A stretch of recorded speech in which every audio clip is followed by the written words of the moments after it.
This division between the conscious and the unconscious must be properly understood. The people instinctively love freedom, and they will instinctively fight for freedom. But you cannot win freedom on instincts. You can only win freedom on reason. Therefore, the unconscious are those who react on instinct. The conscious are those who react on reason. The job of the conscious is to make the unconscious conscious. Let us make a simple example. I think it was in 1992, after one more brutal beatings too many, the African population in Los Angeles, California revolted, rose up in righteous rebellion. This was instinctively revolutionary. Instinctively in the sense that it wasn't planned. Instinctive in the sense that it was this reaction to brutality. And this instinctive revolutionary act was very costly to American capitalism. It even had to bring in the American army. Very costly. But since it was on instinct, it had no reason, nothing to direct it, it would spin itself out. Those who participated in it were largely unconscious. We must come to understand that the overwhelming majority of our people are unconscious. But just because they're unconscious, you shouldn't think they don't want freedom. As a matter of fact, sometimes the unconscious is quicker willing to give their lives in struggle than the conscious. These are simple facts. Would you imagine what it would be like when we are conscious rebellious, when we consciously organize to rebel in Los Angeles with reason? I mean, making supply lines, making sure armaments are there, having hospital aids, having fire brigades, just like they do even in Ireland. Nothing big, just a little planning. Just a little planning. This is what we want to speak to you about this evening. Making the unconscious conscious.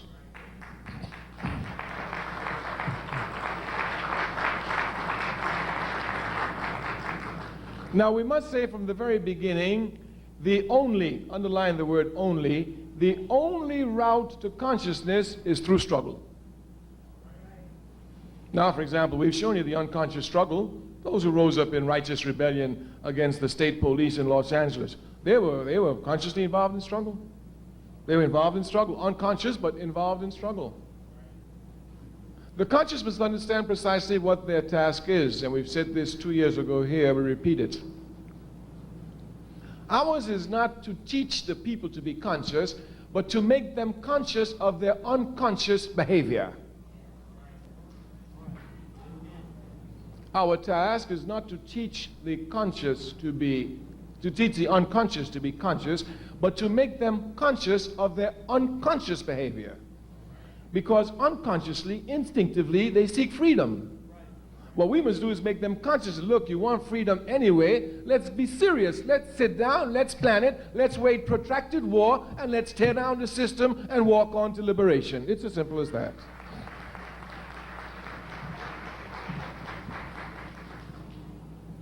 This aspect of the unconscious becoming conscious is linked to mobilization and organization, something we mentioned last year.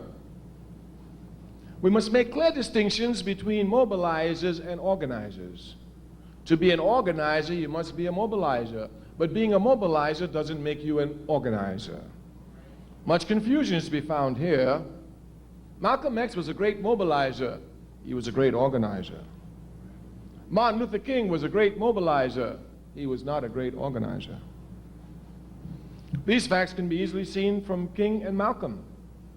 When Malcolm went to a place, he left a mosque. When King went to demonstrations, he broke down desegregation and he moved on. As a matter of fact, King was not concerned with organization to the point that even though he was the most popular Baptist preacher in America, without the shadow of a doubt, and probably, beyond the shadow of a doubt, the most loved, he could not become president of the National Baptist Convention. Yeah, so many of them. The National Baptist Convention. As a matter of fact, if my memory serves me correctly now, and I remember it was Muhammad Speaks that carried the article on the front page in 1964 when King tried to become president of the National Baptist Convention. There was so much confusion there that a minister was actually pushed off the stage and died in the struggle. Yeah. And of course, King lost. The man who won was a reactionary man by the name of Jackson. He never did nothing for the people, never cared about the people, just was a pork chop minister who used their money to put gas in his big Cadillac. But he was organized. But he was organized. We say that we must come to know the difference between mobilization and organization because the enemy will use mobilization to demobilize us. Mobilization is very easy, very, very easy. Because since we're people who are instinctively ready to respond against acts of injustice, anytime there's one little act of injustice, we can blow it up and we'll find people who come and make some mass demonstration around it. Miss Sally lost her job. Let's rally. She will get her job back. People will come and rally. So-and-so got kicked out of school because the teacher's unjust. The people will come and rally. They will come to rally at issues. And this is what mobilization does. It mobilizes people around issues. Those of us who are revolutionary are not concerned with issues. We're concerned with the system. The difference must be properly understood. The difference must be properly understood. Mobilization usually leads for reform action, not to revolutionary action. If we would look scientifically at the October 16 million and more march, we would see clearly that this was a mobilized event, not an organized event. We must know clearly the difference between mobilization and organization. One of the characteristics of mobilization is that it is temporary. Organization is permanent and eternal. Clear differences must be made because the unconscious can usually be captured easily around one-issue items, around mobilization items, but it's hard to catch them around organization. But these unconscious must be brought to organization. We must transform mobilization to organization. We say the enemy will come and use mobilization to demobilize us. Many brothers and sisters who've been to the million and more march will say to you, I was there. Well, what are you doing today, my sister? I was there. There weren't too many sisters out there, but you know, with a million brothers together, you know where I had to be. I was there. Yes. And then, of course, you find brothers, yeah, I was there. I helped give. What are you doing today, brother? If we're not careful, we allow mobilization to become events. The struggle is never an event. It's a process, a continual, eternal process.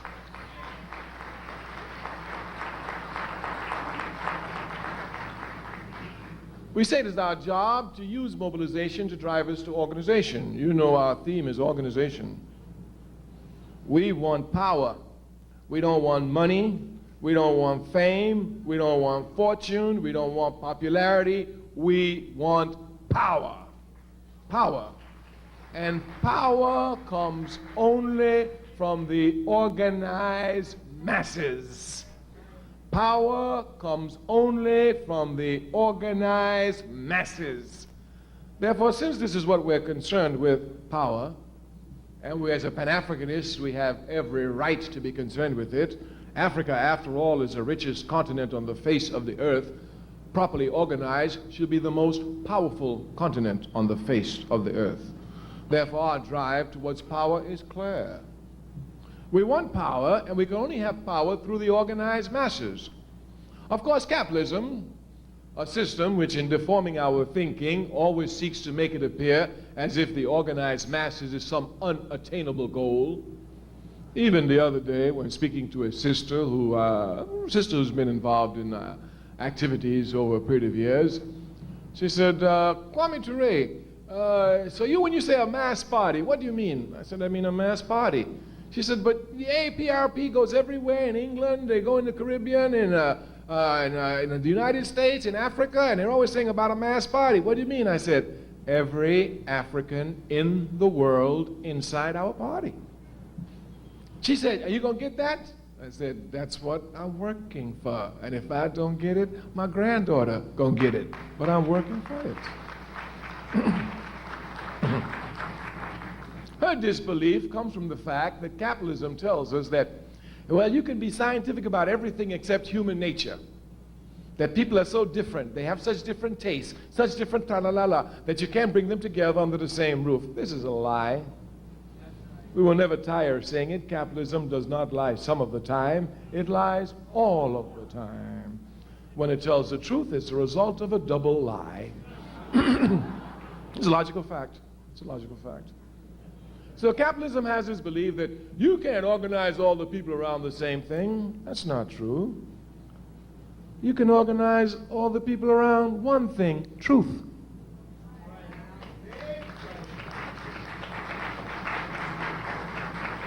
Now, what capitalism will try to make it appear as if the truth is not one truth, but anybody can have the truth.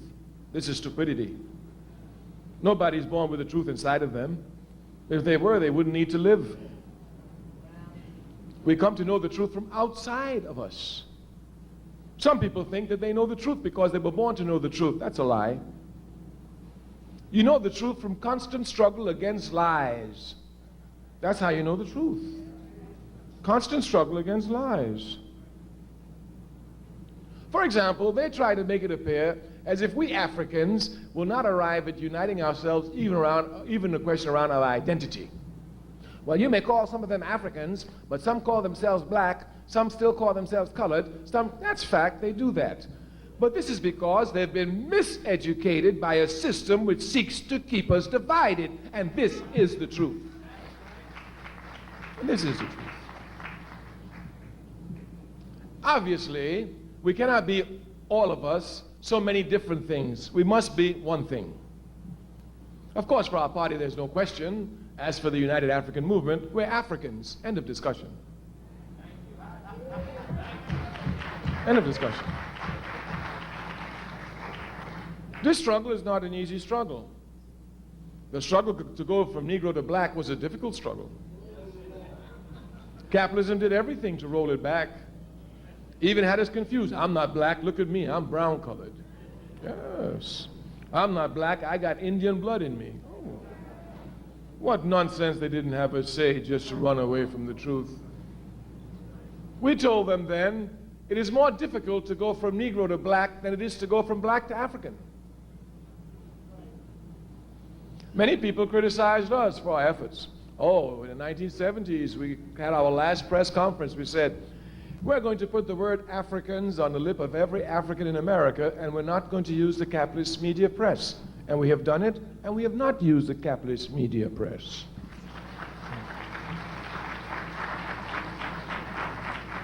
As a matter of fact, the capitalist media press, in trying to stop us from going to Africans in America, tried to throw out African Americans. They did it. We saw the whole scene. It's our job. We followed it carefully. Of course, they want to say African Americans. Of course, that keeps us exactly where we are. If you're African American, you're not the same like an African Kenyan. And certainly not the same like an African Brazilian. And certainly not the same like an African Trinidadian, etc., etc., etc. But once you're just African, ain't no question. Ain't no question. You African? Yeah. Where you were born? Trinidad. You African? Yeah. Where were you born? Uganda. You African? Yeah. Where were you born? Egypt. You African? Yeah. All Africans. Once you have proper identity, one of your biggest problems is solved.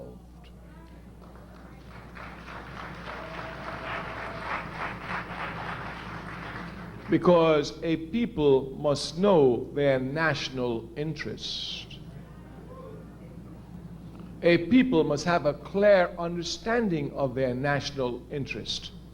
The job of American imperialism is to let us think that our national interest is within the confines of American imperialism. That's why Black American, African American, anything but make sure they hold on to America. When the conscious comes to understand that they're Africans born in America, Africans living in America, their whole outlook changes completely. America no longer becomes their world. Of course, this is a difficult task because America convinced everyone that she is the world. I'm sometimes amazed when I come in this country and hear them say world news. Here they come. World news. Today, President Clinton said,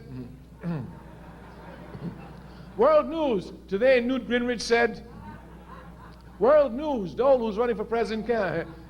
It's like, you know, it's like their World Football Association. No, nobody played but them. Yeah. So the first conscious act in organizing our people is to let them know who they are. If you think you're an American, you will fight to protect the interests of capitalist America. If you know you ain't no American, you fight to destroy every aspect of American capitalism.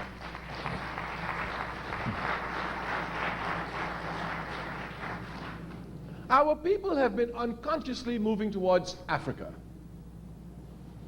You know, I am very fortunate. I spend a lot of time with our people, and I always stay with the poor. I stay with the poor because the poor, they are pure. I mean, the poor will fight and give their lives for positions which they're incapable of occupying. They shock me sometimes with their naivety and their honesty. No wonder they can so easily be exploited. I remember once sitting in Ghana at the house of Akbar Mohammed, who's the international representative of the Nation of Islam. And there was a lot of people in the house, so I walked outside in the gate, and I sat down. There's a little kennel there on a concrete. I sat down by the kennel. The gardener next door came and sat down next to me. We began talking. So we talked naturally about Ghana. So we talked about Ghana, we talked about Nkrumah. So after a while he said, were you born in Ghana? Are you Ghanaian? I said, no, I wasn't born in Ghana. I just live in Guinea. He said, but you know a lot about Ghana. I said, well, yeah, I did a lot of study of the Ghana Revolution. I didn't tell him that I was the political secretary of Kwame Nkrumah when Nkrumah was co-president in Guinea. I didn't even tell him who I was. You know, Kwame Toure meant nothing to him, just another name. After talking with the man for about half an hour, you know what the man said to me? He doesn't even know me now. He said, you know what? He said, listen, I only went to third standard. That's like about third grade. He said, I don't have no education, but people like me, we could fight and put people like you in power, and you'll help us. Yes. I've seen it everywhere. In the South, I used to see people die for positions they couldn't occupy. As a matter of fact, people who couldn't get to the university died so students who had the ability could get to university. People who couldn't vote died for people to become mayors.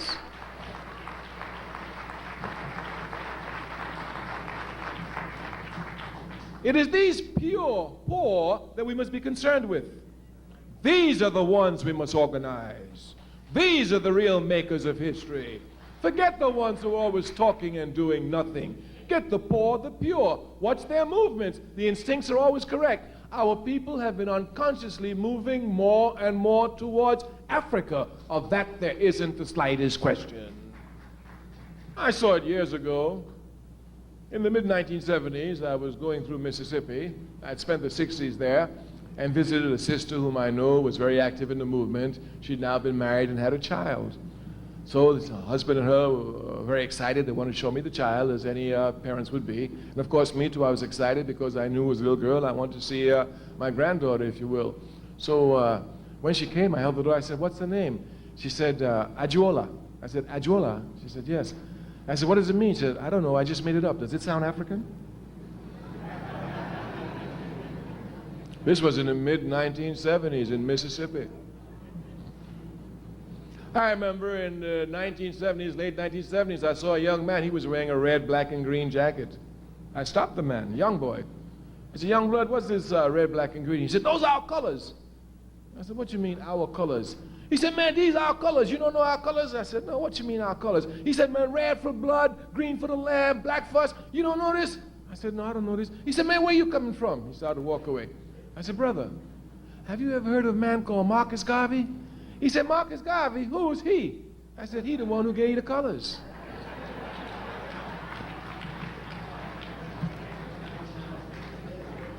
The unconscious are moving towards Africa. It is the job of the conscious to make them conscious of their unconscious actions. Since our people are moving towards Africa, it behooves us clearly to come seriously and to organize properly this movement and putting Africa as its primary. This is the job of the conscious. But the conscious gets their sustenance from the unconscious. I am certain that most of the brothers and sisters attending the Million and More March were unconscious. Unconscious in the sense that they do not consciously try to develop themselves in a systematically basis, on a day-to-day basis, to make a contribution to the people. But the milieu which that unconscious mass created now makes it possible for the conscious mass to make this unconscious mass quickly conscious.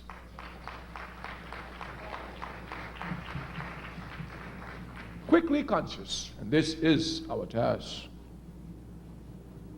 I had the honor, when working for the Student Nonviolent Coordinating Committee in 1968 in Washington, D.C., after having served as 1 year as the chair of the organization, of being with the SNCC team that helped develop the first Black United Front in this country. It came out of Washington, D.C., was well organized. After leaving for Africa, and much confusion, mainly with the infusion of money into the Black United Front, the front fell apart. Moving to the All-African People's Revolutionary Party, we have done everything in our possibility to create an African United Front. What do we mean by an African United Front? We are saying that those organizations which are politically on the front lines fighting for our people, like the NAACP, like the Urban League, like the Nation of Islam, etc., should come together and form a united front.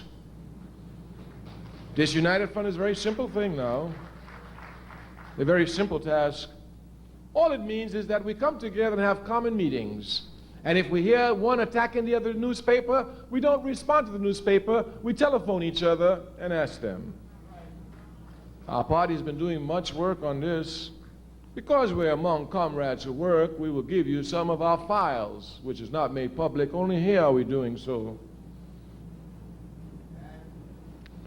The Nation of Islam was an observer at the Washington, D.C. Black United Front. Although invited to join, they felt that at that time they wanted to observe. They were allowed full participation except voting, which they themselves accepted as observers. That is, they could fully participate in every level of the discussion. When the United Front broke up, the All-African People's Revolutionary Party quickly moved to put together a united front. We had brought together Mr. Roy Wilkins, who was alive at that time. This was in 1972. Vernon Jordan. Who was before Vernon Jordan? The one who died in Africa. Whitney Young. No, it was, I'm sorry, Whitney Young had died, it's correct. It was Vernon Jordan. Vernon Jordan was then at the Urban League. Of course, the Honorable Elijah Muhammad was alive, and he was sending Honorable Minister Louis Farrakhan as his representative. Jesse Jackson was representing PUSH. Dorothy Height, the National Council of Negro Women. Reverend Abernathy, the Southern Christian Leadership Conference, Inez Corps, and we represented the All-African People's Revolutionary Party. My brothers and sisters, I'll tell you the truth. You must never get discouraged in struggle. You will build something and the enemy will knock it down, and you'll have to start from zero. But as we say in our party, we're starting from a higher qualified zero. You must never be discouraged in struggle. As a matter of fact, the easiest way for the enemy to take you out is to make you frustrated and disgusted. Oh, I went to that meeting, they ain't doing nothing, I ain't got no time for them, until they get serious, I ain't going there. What you doing? I ain't doing nothing. And they really think that they're intelligent. They think they've made a great statement. So you must not be discouraged, but the enemy's job is to discourage us. We did a lot of work trying to get that meeting together, a lot of work. A lot of work. And because of a Zionist plot, they wrecked the entire meeting in 48 hours. The meeting was wrecked, but we were not. And we are revolutionaries. You knock it down, we're coming back stronger.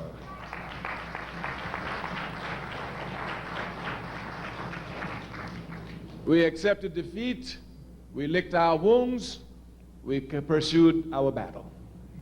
We continued with this aspect of it. During that time, the Honorable Elijah Muhammad passed. Before his death, you know, death has robbed me of so many things in life. It really has, really has. The most recent one was I have a brother who's in jail in Florida for killing a white policeman. This brother has been isolated in jail. Nobody writes him, so he has a lot of problems. And his father and I knew each other from struggling days back in the 60s in Dayton. Asked me to write him. I wrote him. So you know, when brothers are in jail, they ain't got nothing to do. So he writes me a letter every day, and I respond to all his letters because he's in jail. You know. And last year, when speaking on the telephone, I told him I think I have everything careful. I'm going to speak to Bill Kunstler, and I'm sure Bill Kunstler will look at the case. In March of last year, I had lunch with Bill Kunstler and in New York here, and Bill Kunstler agreed to take the case. And he said, but you know, I'm just a little bit busy now. Give me about 2 or 3 months, and then send me a letter, and I'll pick up the case. So I waited 2 or 3 months, and when I wrote the letter, before the letter arrived, Kunstler was dead. So death has robbed me of many political victories in life and created more work for me, but I'm a revolutionary. I accept it because I know my death is going to create a lot of work for others.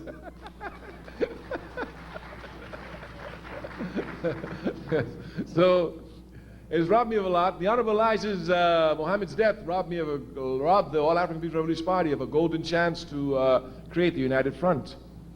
Of course, you know, when the Nation of Islam came up, there was first Wallace Dean Muhammad, the son of the Honorable Elijah Muhammad, and then, you know, there was a little discussion, and finally Minister Louis Farrakhan decided to return with the original theories and actions of the Honorable Elijah Muhammad.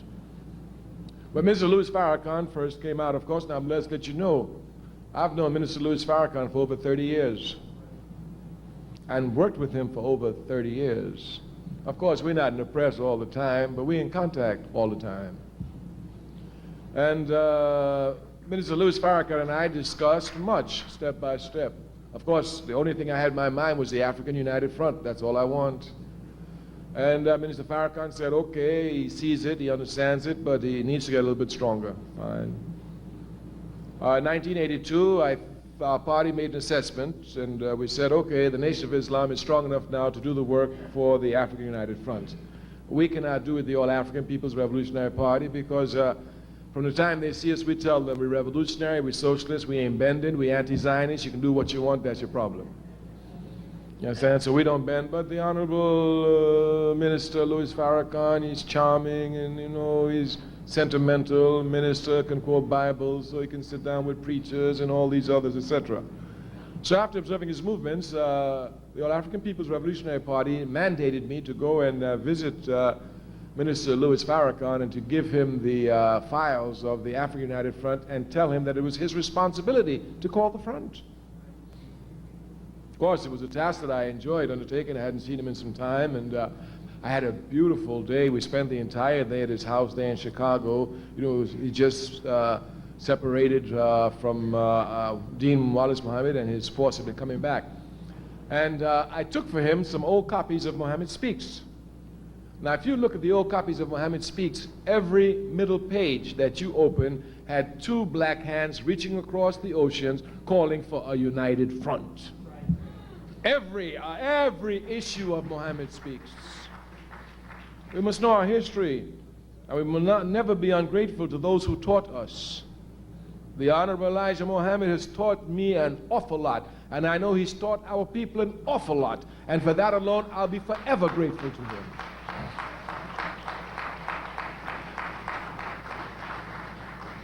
Minister Farrakhan agreed to take the program. He had no choice. I told him, this is your program. This is what your leader says you're supposed to do. He ain't my leader, he's your leader. And you say you're following his footsteps, you know, and he was getting ready to do it. He didn't do it. Here's your chance. You're supposed to do what he didn't do, you know. So, of course, Farrakhan had no choice. He had to accept it. We were well prepared. Everything was in proper order to have, finally, once again, our African United Front. By when was Jesse first talking about running for president? It was 1984. 83 was the announcement. When did Farrakhan make the alliance with him? November 83. So by 82, I left. I went back to Africa. Everything was moving. I was in contact with Minister Farrakhan. Our party people were in contact, feeding us step by step.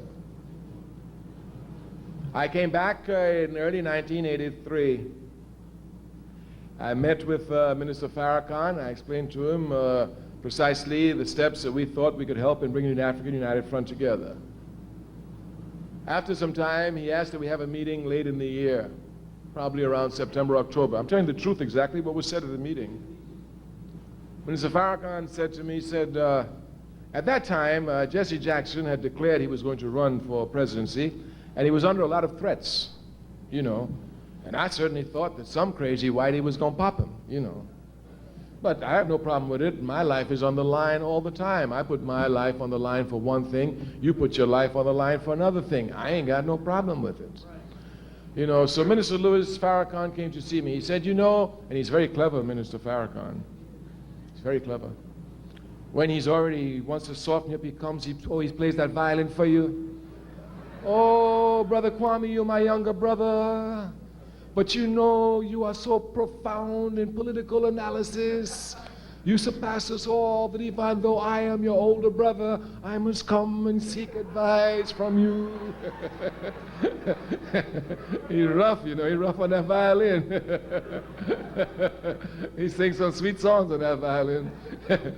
So, of course, after seeking my advice, he came to seek my advice. He said, I want to make a decision. I said, what's that decision?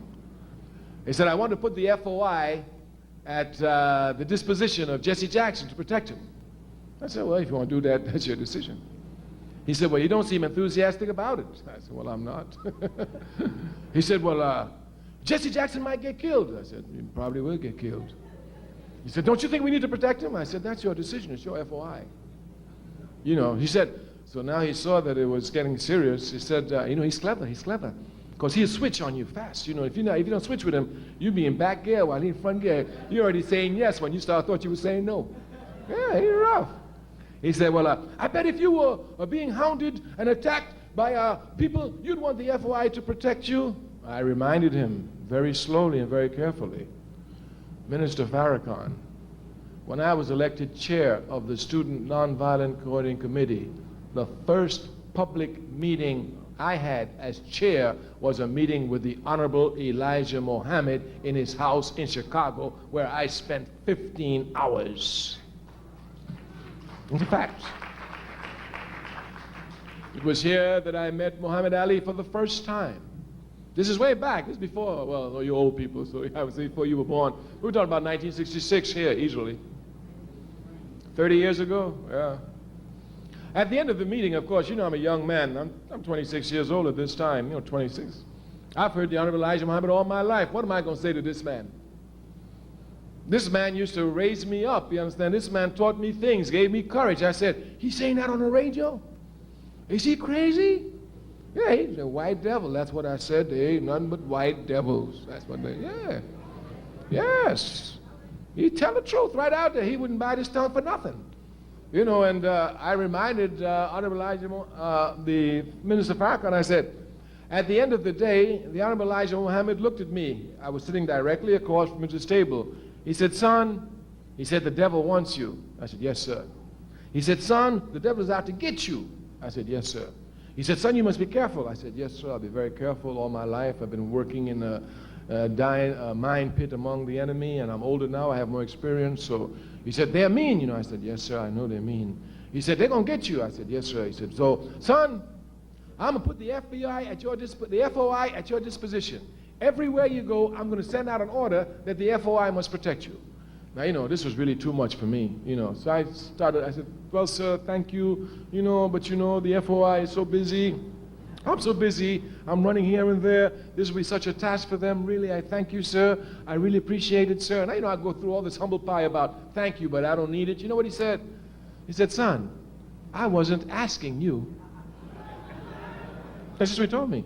And if you go and look at pictures in the past, you'll see everywhere I go, the FOI was there protecting me from the 60s. You will look and you will see that. So I reminded this to Minister Louis Farrakhan. I reminded him of it.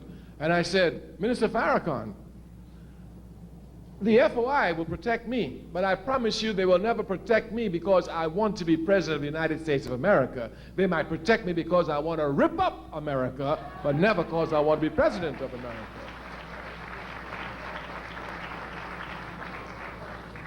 Well, he saw that his clever trick didn't go so well.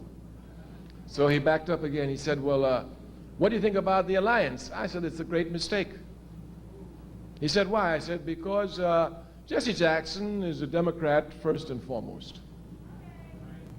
The Democratic Party jumps to the tunes of the Zionists.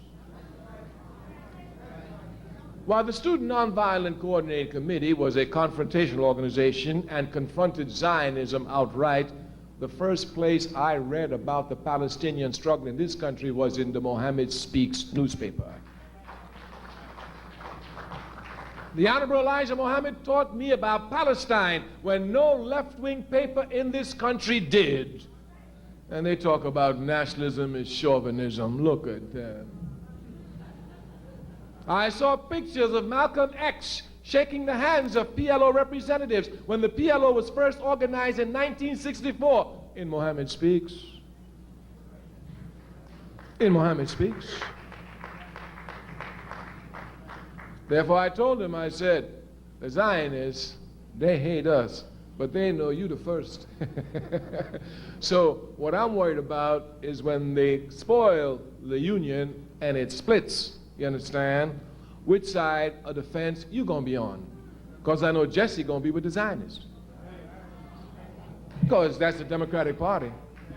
I'm just brutally honest with you. I'm telling you exactly what was said between us. We had a very frank discussion.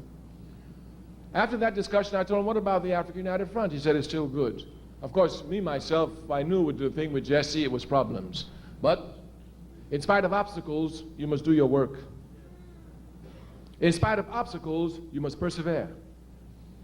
I said, well, I want you to meet John Jacobs of the Urban League. He said, I've never met him. I said, I'd like you to meet him. He said, you could arrange a meeting? Will he meet with me? I said, yeah, I can arrange a meeting. He'll meet with you.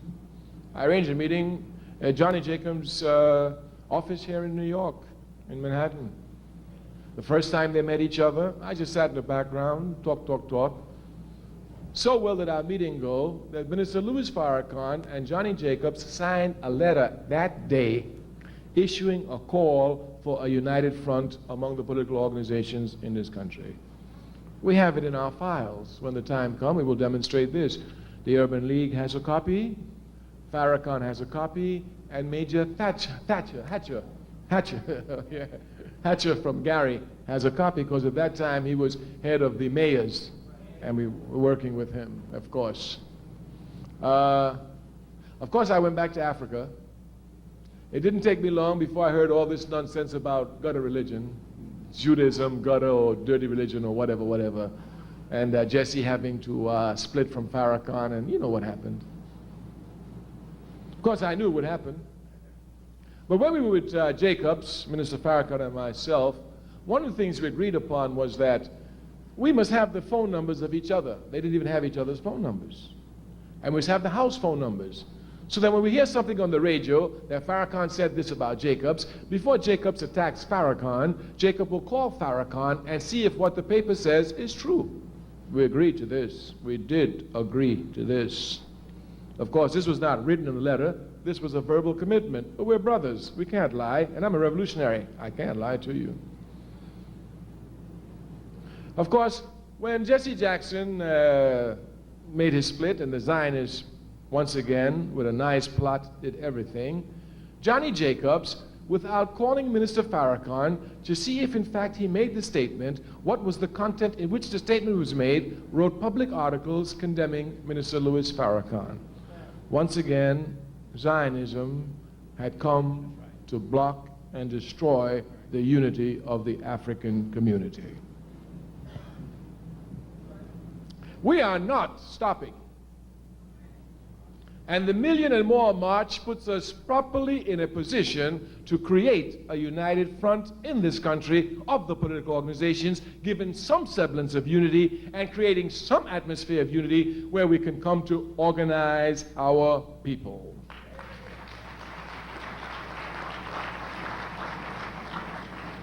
I must tell you, the major enemy to our unity is Zionism.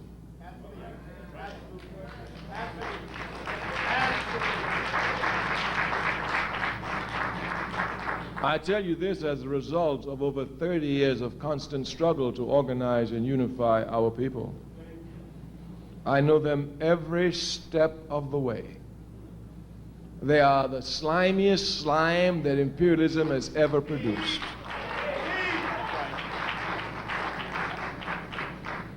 They will do everything to keep us divided, want to run our own concepts for us, teach us. They fight to teach our children. Isn't that nice of them? Quite liberal. Quite liberal. Their job is to keep us enslaved.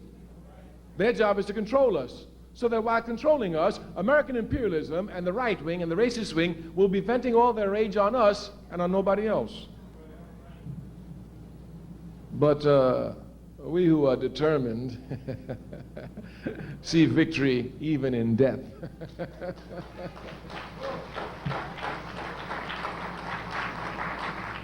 We're going to have a united front. Our party, the All-African People's Revolutionary Party, has decided to direct its attention for the next 3 years into two major areas. In the 1960s, when COINTELPRO broke down and destroyed many organizations, and they did, they also destroyed coordination between organizations. Thus today there is no coordination between organizations, and people come to think that the struggle in America is not like it was in the 60s. Why? America is more ripe for revolution today than it was in the 60s. The people are more politically conscious. The conditions are worse. When you have falling conditions and rising consciousness, you've got to have an explosion. You got to have it. Either it will be instinct, which will be revolt, or either it will be reasoned and organized, which will be revolution. But you can be sure you're going to have an explosion. We say that people's consciousness are rising more and more. Even movements that we never thought about in the 60s, like the women's movement, the ecology movement, they are spreading everywhere. The right wing in this country has made a proper shift. It no longer sees minorities as their major enemy, nor the left wing. It sees the U.S. government as their major enemy. America is more ripe for revolution today than ever before. Africans have a particular responsibility here to the struggles of their people and to their future generations in directing this struggle to be nothing other than a revolutionary struggle. I mean this in every sense of the word. If you look throughout history, as a matter of fact, 2 days ago I was in Ohio, and a journalist asked me, what do you think is the greatest contribution that the Africans have made to America? I said, help to civilize it.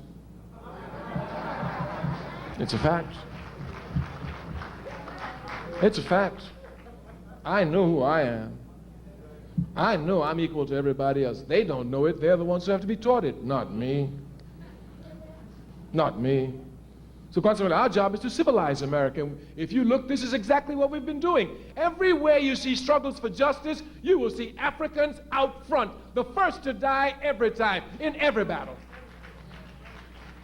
I mean, even go back to the American Revolution, Crispus Attucks.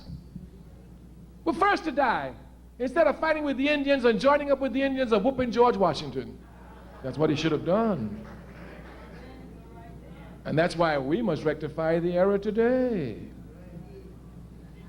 Of course, Chinese say if you make an error, you know it's an error, you don't correct the error, you've made your second error. We have to correct that error. We're always on the front lines. Look at the history of the labor movements. Africans everywhere on the front lines.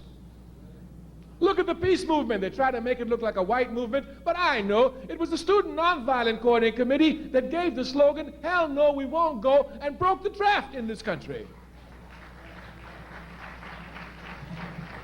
And I know it was Martin Luther King who was the center of the peace movement in the anti-Vietnam War in this country. Once again, Africans up front in the fight for justice.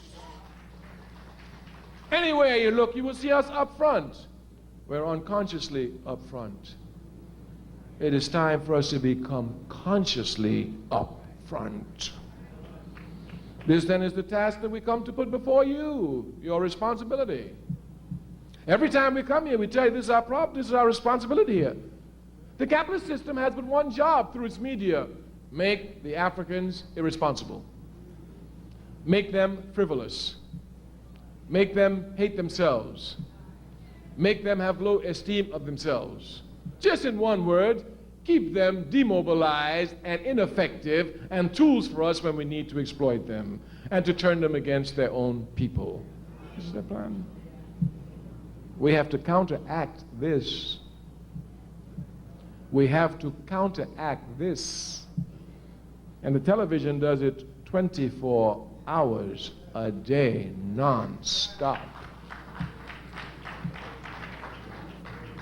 We who say we are conscious cannot speak of being tired.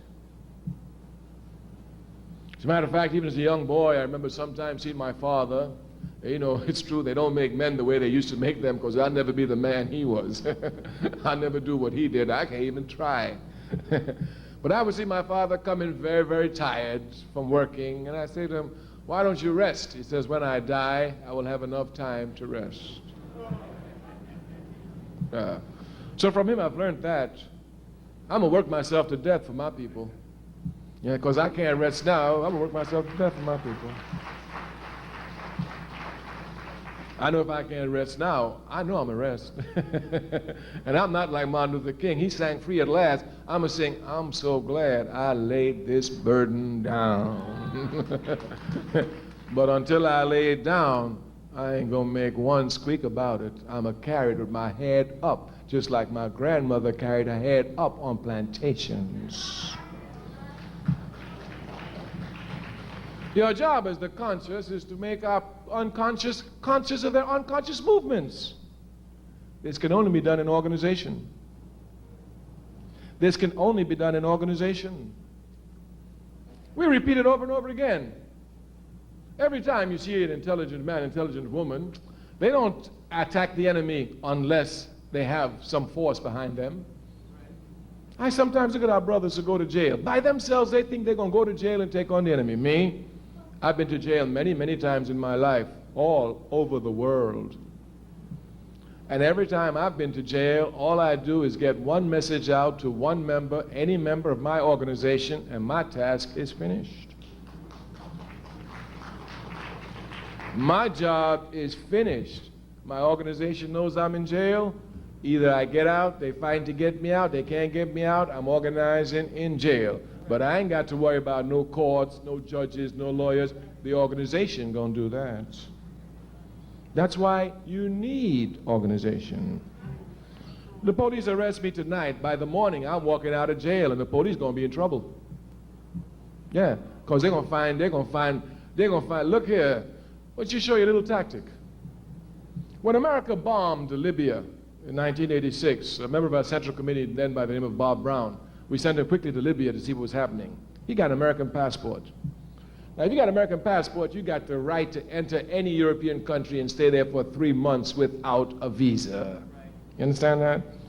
Now, these little Swiss people, because we had pictures of Gaddafi we wanted to show, we wanted to make sure we're in harmony with the work they were doing. So he had Gaddafi's pictures in his briefcase.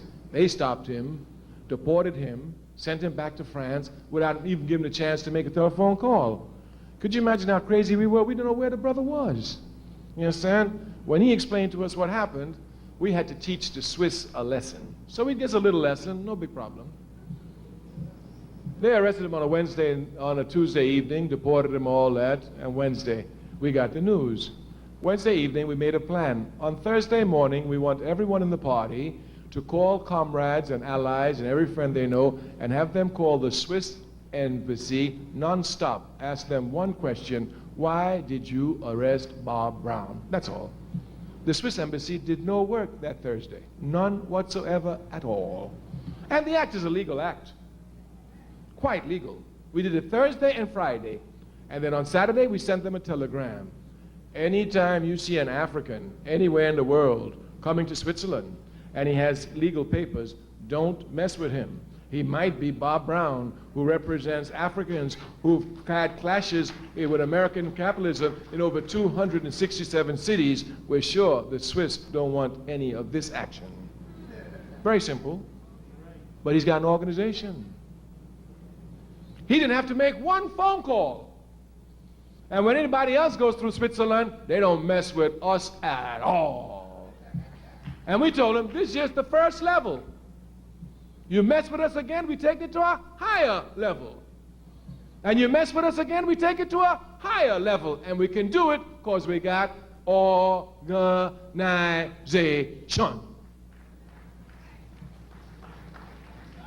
The conscious no organization. Malcolm X was a conscious brother. Before, when he was an unconscious brother, he wasn't a member of any organization. He didn't care about no organization. But Malcolm X was ready to throw a brick against the police, just like any conscious brother. He was unconscious. When Malcolm became conscious, he became a member of the Nation of Islam. And when Malcolm left the Nation of Islam, Malcolm, knowing the necessity of organizations, created two organizations, the Muslim Mosque Incorporated and the Organization of African American Unity. Malcolm X knew the necessity of organization. Our people have only one stage left in their struggle, and that is mass organization. It's the only stage left. We, of course, you know, you learn in many, many different ways. And one of the slowest ways of learning is one known as method of elimination. Method of elimination means you try that, it didn't work. You try that, it didn't work. You try that, it didn't work. While it's the slowest way of learning, it's the surest. And we have tried everything except mass organization. The Fifth Pan-African Congress, held in 1945, called on Africans all over the world to have mass movements. You know, Africa, as she's held in racism today all over the world, even Africans do not know the contributions which Africa has made to world civilization in the past, or which she continues to make in the present. One of Africa's great contributions to world revolutionary movements is the mass party. We have a mass character to our struggle. In 1945, at the Fifth Pan-African Congress, the delegates there issued a resolution. They said, we are in the final confrontation with colonialism and racism. We call for mass parties to be set up in Africa, throughout the Caribbean, and mass movement in England and in the United States. Do you know that now this meeting was held in 1945. By 1952, Supreme Court decision was ready, and by 1956, Martin Luther King had hit Montgomery with a mass movement. If you look throughout Africa, the length and breadth of Africa, the independence struggle was nothing less than a mass struggle. In the Caribbean, mass struggle. In Britain, when we rise up there, mass struggle. And in America, unconscious as we are, at least we know we only rise up when the masses are instinctively ready. Mass struggle everywhere. Therefore, we already have the character of mass struggle. Our task is to take this character and make it permanent into mass organization. We are going to organize the masses of our people. I want you to know that. I want you to know that in spite of yourself, you're going to organize the masses of your people. Because your culture is so strong that in spite of you, it will defeat American imperialist culture. I'll give you one simple example. Imperialism, seeing this mass character of the African movement in the 1960s, had to do everything possible in the 1970s to go quickly to an individualism. Me thing, my thing, I, me, my, individual. They made a whole lot of propaganda about it. And of course, they had to have the art reflect this. Therefore, they were serious. They didn't play. They broke up the Beatles, they broke up the Supremes, they broke up the Jackson 5s, they broke up everybody. There could be 3 Jacksons, but there couldn't be 3 Jackson brothers. They had to be each of them their own superstar, individual by themselves. This was to reflect this individual culture so that it would see, oh yeah, everybody's superstar, so this communal thing ain't going. I guess we all got to be superstars, and everybody trying to be a superstar. They don't play now. They don't play. But African culture, dig this, has already broken down this individual garbage, even though the artists who were doing it were unconscious of it. Certainly, while rap has given us a lot of conscious artists, it has produced a lot of rubbish too. This is a fact. It's a fact. And even they who had this rubbish, while they were showing rubbish, they were showing communal activity. They were showing communal groups. It was no longer the one, and they were showing once again Africa, call and response. Call and response. That's which they tried to destroy in our culture. So there's victory for us now. I want you to know we're going to win in spite of ourselves.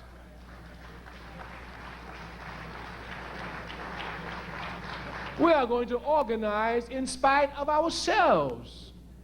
The Honorable Marcus Garvey said, organize your people, organize your people, organize your people, organize your people. If you don't organize them, conditions will organize them. And the conditions are here. We must be one step ahead of it. We come again to speak of organization.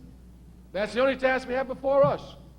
Our party is going to heighten its task for United Fronts, but we ask you, the United African Movement, to heighten your task. We must take lessons here from people. Martin Luther King was a great man, taught me a lot. But one of the greatest things Martin Luther King taught me was humility and using the nonviolent spirit within the African community.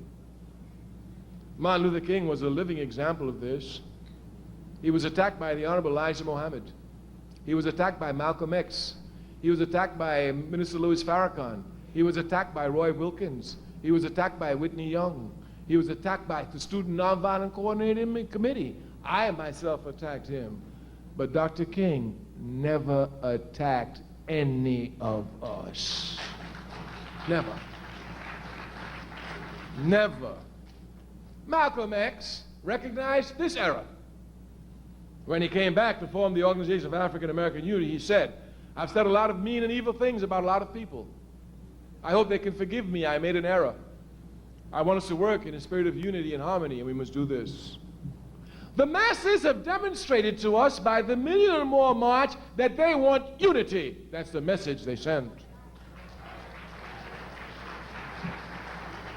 This is the message the unconscious sends to the conscious, and they do this unconsciously. Therefore, we have a responsibility to do this. The United African Movement must come and make serious moves to bring a united front of all the political organizations fighting for the people in New York City. All that is stopping us from undertaking this task is will and determination. The task is not an easy task, but we're revolutionaries. We don't look for easy struggle. I mean, who looks for an easy struggle? Somebody who don't want to struggle. Somebody who don't want to struggle, look for eager struggle. You want to struggle, give me the most difficult. Yeah, that's what we did in SNCC. Y'all want to struggle? Yeah. Well, take Georgia, Mississippi, that's the worst one. We want struggle, that's where we're going. We want struggle. We want the most difficult struggle. The United African Movement has a responsibility to do this. It has conscious elements. It has a constant base, a secured base, independent base. There's no reason why it should not be the leader in calling for this, going to meetings, preaching, and begging people to come to unify with each other. The All-African People's Revolutionary Party will never tire in this task. We've already drawn up our plans for our next attack for the United Front. Meetings are already being scheduled for me with different people whom we have to see, who we feel can play key postures in bringing about this united front. But the conscious must learn one thing. Sometimes the conscious have on their own to try and decide what is the movement of the unconscious, what are their aspirations. But when the unconscious speak and tell you, it is your responsibility to implement it.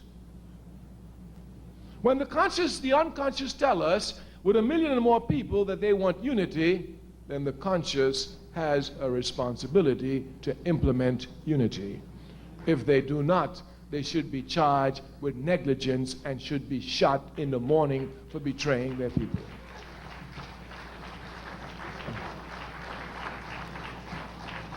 Some people think traitors are those who do something against the movement. You can betray the movement by not doing something for the movement. This must be properly understood. Of course, you know we say it all the time because it's the truth. We in the African Revolution are so weak. I mean, we really are weak.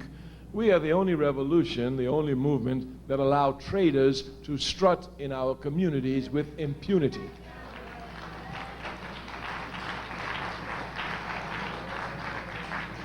It is a level of weakness.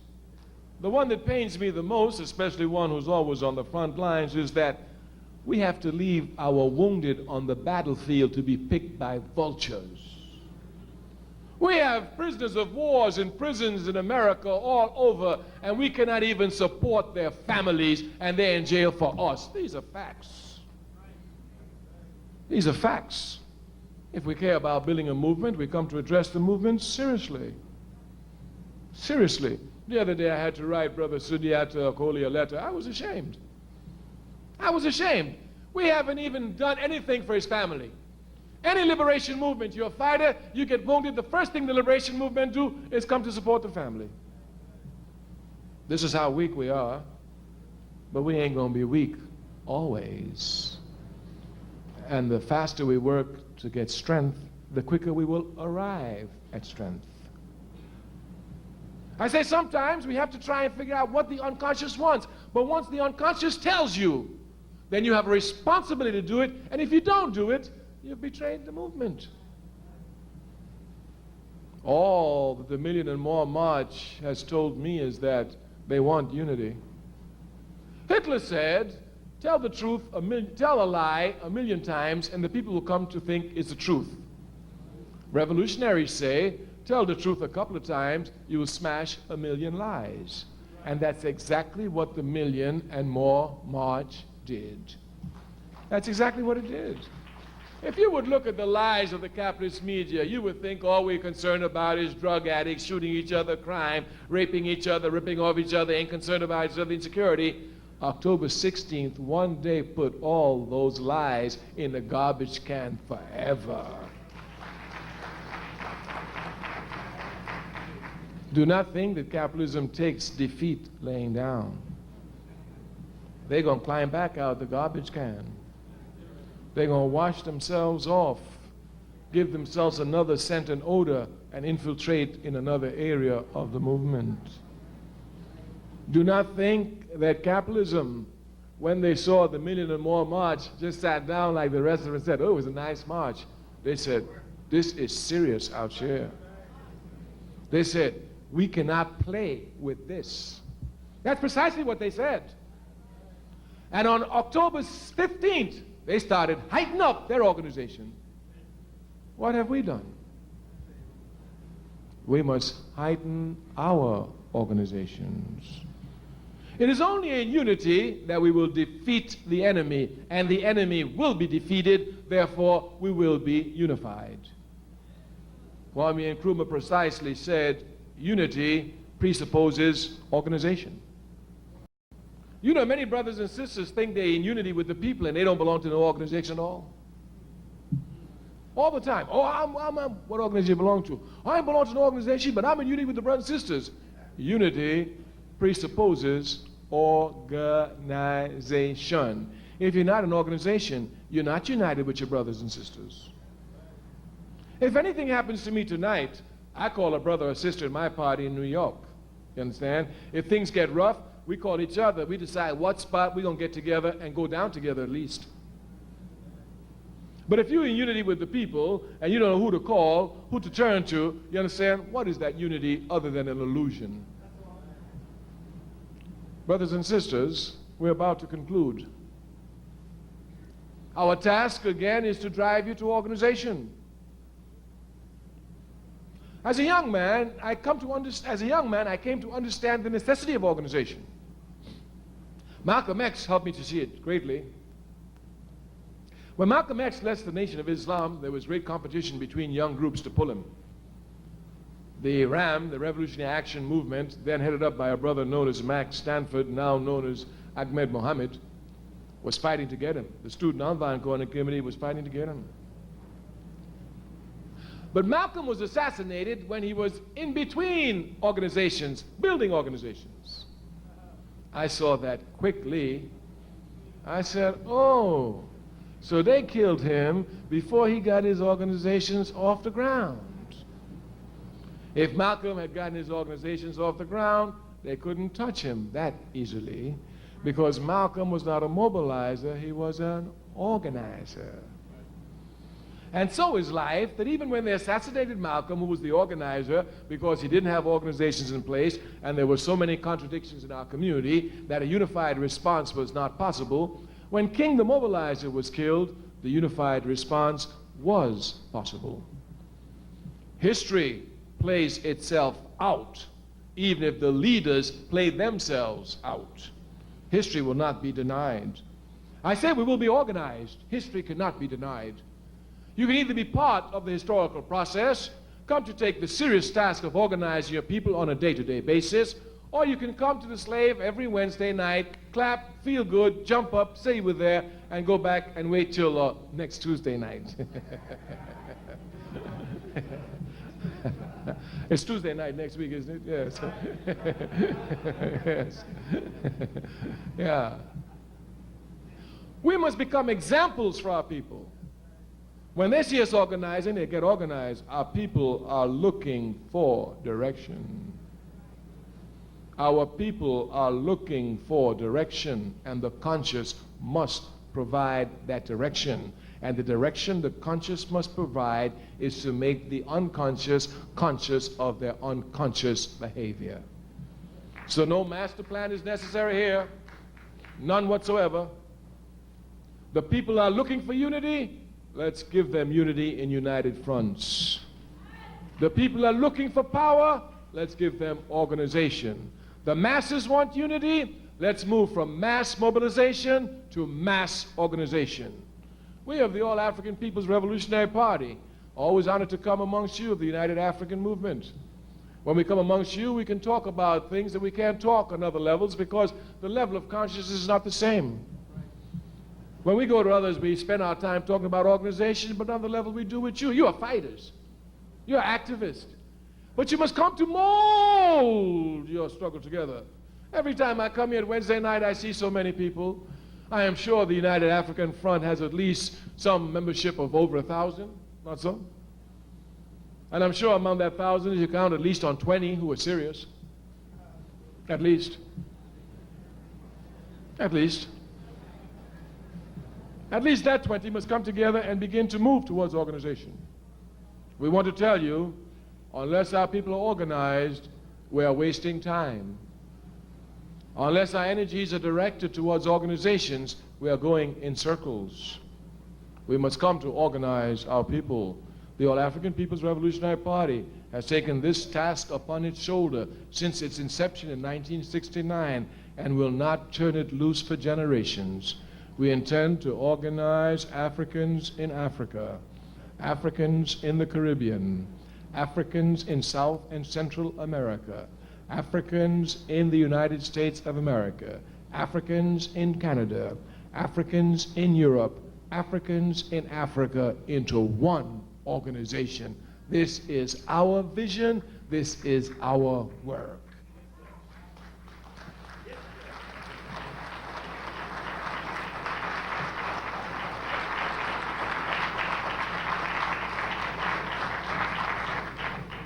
If you think we're crazy, just go for New York. If you think we're out of reach, just go for New York. We're not asking much for you.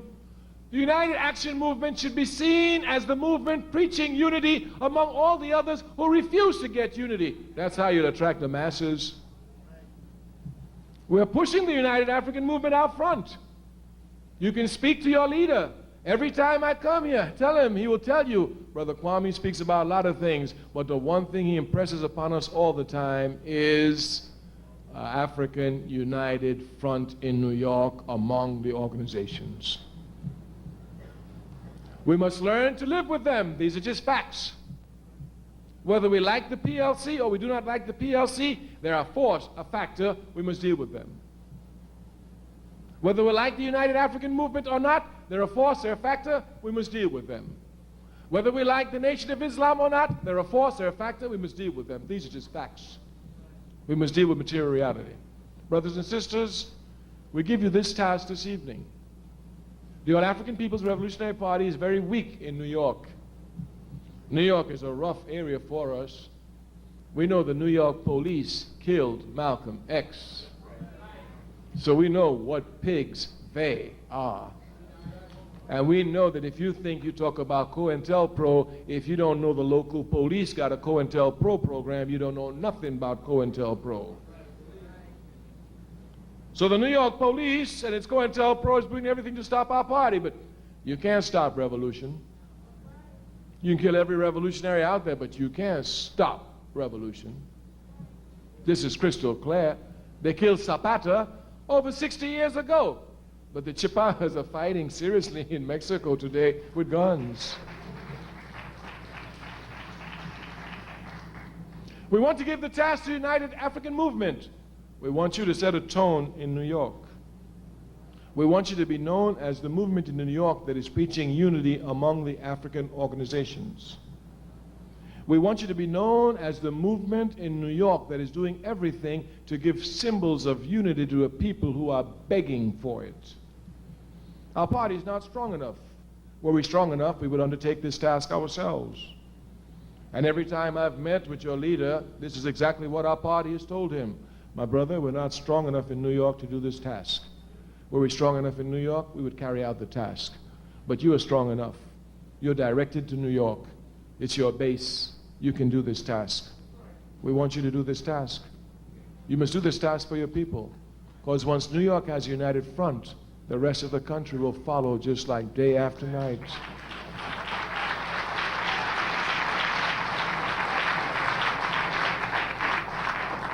And once our people have a united front, organizing the masses is a very simple task because all the organizations now have joint efforts in organizing the masses. So, for example, in New York, we could have a rally with the Nation of Islam, the NAACP, the UAMC, the PLC, and bring them all together, and at the meeting, just ask everybody there to join one of these organizations. But we must have this united front. We promise you that we of the All-African People's Revolutionary Party will never tire. Zionism, we are going to take them on a slow march to protracted death, but they're not going to stop us from uniting our people. No force on earth can do that. Zionism, we will never compromise with them. We're revolutionaries. We're Kwame Toureists. And Nkrumah teaches us any compromise of principle is an abandonment of principle. We are revolutionaries. We live by principle. We will never compromise with it. We will fight it until it is destroyed because we know it is the major obstacle to unity of our people throughout the world and here in the United States of America. We give you one last statement on Zionism because sometimes people think that we're just talking and attacking Zionism because we have some special hatred of it. No, no, no, no. The special hatred that they have got, they have earned every bit of it. Every bit of it. It is only when we come strong enough to move around the organizations which are dependent upon Zionist funds, which are controlled by Zionist forces. Once we become strong enough, the Zionists themselves will send them to join our united front to find out what's happening. We must have a united front. Our party will not stop.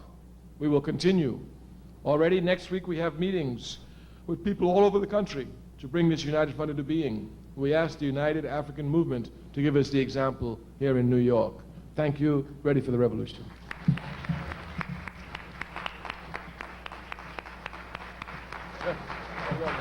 I'm dropping on you, but you didn't listen to me.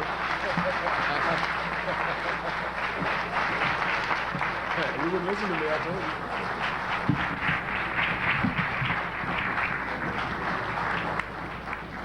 Brother Kwame Toure, let's give him a warm round of applause. Brother Kwame Toure.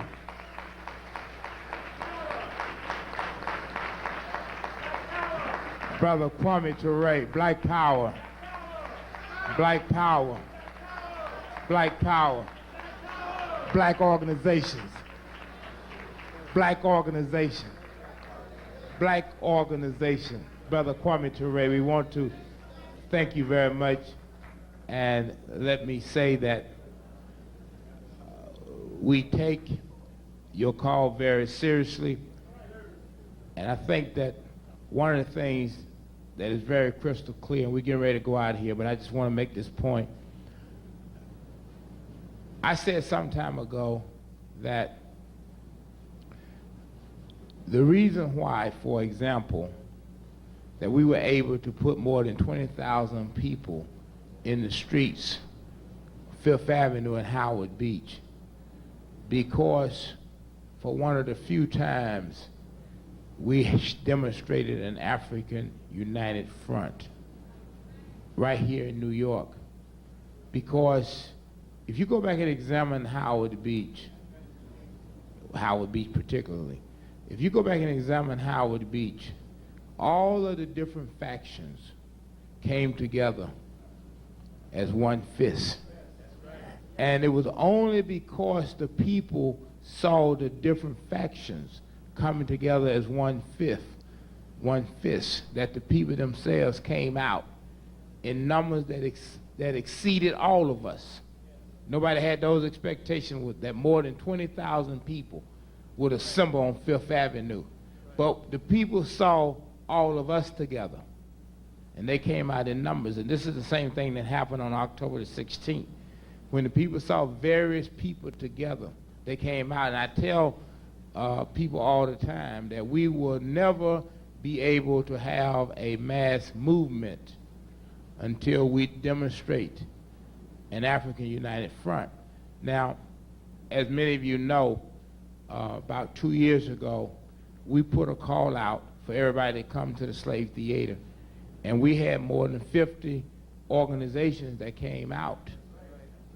The reason why there wasn't any follow-up, be very frank about it, is because I've always really, I like to stay in the background, be very honest about it. And so I asked other brothers to continue to call. But so what it indicated to me is that not only are the masses of people ready for it, but even various leaders in this city was also ready for it. And I don't think it'll be very difficult to bring us together. And I believe that even this particular incident with Time Warner is a catalyst, is an opportunity, again, to bring us together. And so the struggle continues certainly tomorrow night, but beyond that, to bring all of the forces together, those who naturally allow with us and those who don't naturally allow with us. But the fact of the matter is that we're making the contact, that we're constantly talking to all the brothers and sisters. In addition to those that you do know, we constantly in contact with Elambe Braff, Sonny Carson, Viola Plummer, and other people, because all of them are absolutely necessary. And we certainly hope that one day we can all come together and assemble and deal with the forces of evil that are against us. And so we take that very seriously, Brother Kwame, and hopefully, the next time around, we will be able to give you a good report card. The incompletes that are now on the report card, we hope that they will be turned into A's and A pluses the next time around. And so we're working on it. We haven't flunked. It's only an incomplete. And we are in a process of evolution that will lead to a revolution. And so we're about to leave here, but I know there are 3 people who are going to leave here with gifts tonight.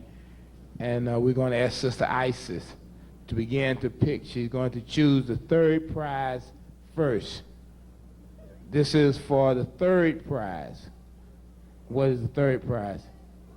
Hold up. Wait a minute now. Wait, I can't do that. I can't do that. All right, I can't do that because, see, she just pulled that. Somebody gonna be mad. Violet Baldwin is gonna be mad if I put this one back in. Violet Baldwin. Violet Baldwin. 159 Hollywood Avenue. Violet Baldwin. H. Lehman. H. Lehman. So, Violet Baldwin, third prize. We apologize, but you have to do it the right way. You have to do it the right way. I asked them to get all of this stuff in order beforehand. And second prize, James Bryson. I know where he is. Brother James Bryson, second prize. What is the second prize? I know it. What is it? Huh? CD player. Let's give Brother James Bryson a warm round of applause. James Bryson. There it is right there. There it is right there. If you don't want it, leave it here. I can make use of it. All right. First prize.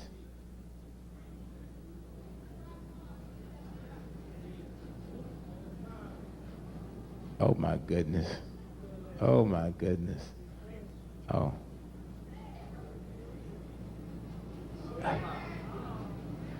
Well, it's just one name. It looked like Kanji. Kanji.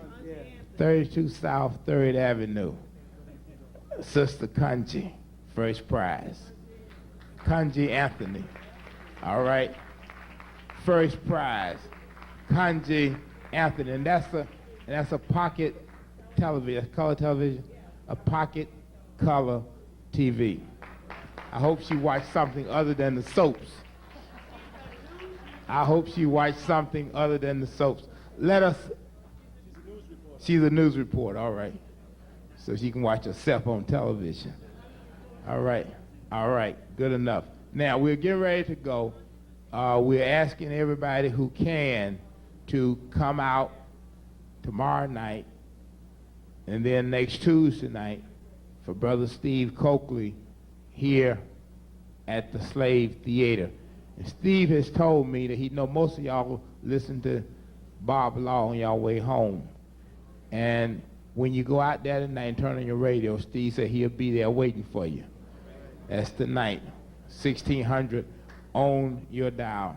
Again, let us give a warm round of applause for our brother, Brother Kwame Toure.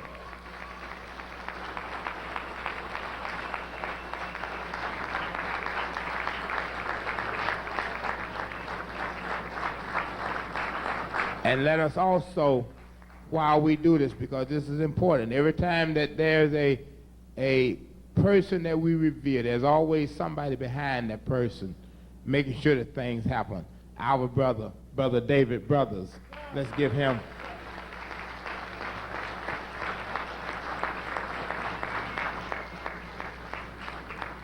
Sister Sandra Lee, who also was very instrumental in driving this brother and making sure that he doesn't have to suffer the iron horse. Sister Sandra Lee, let's give her a big hand. And then all the members of the All African People's Revolutionary Party, let's give them a hand. Thank you very much for coming out tonight and being with us.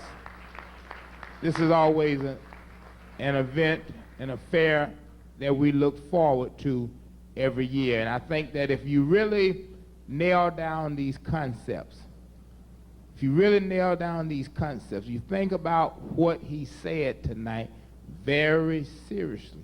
If you apply these concepts to your actions and to your thinking, I think that we will only be moments away from our liberation. It's just a matter of applying these concepts and not departing from them. We want to thank you again for those gems of wisdom. Thank you very much. And so now, we're going to hold hands. Repeat after me.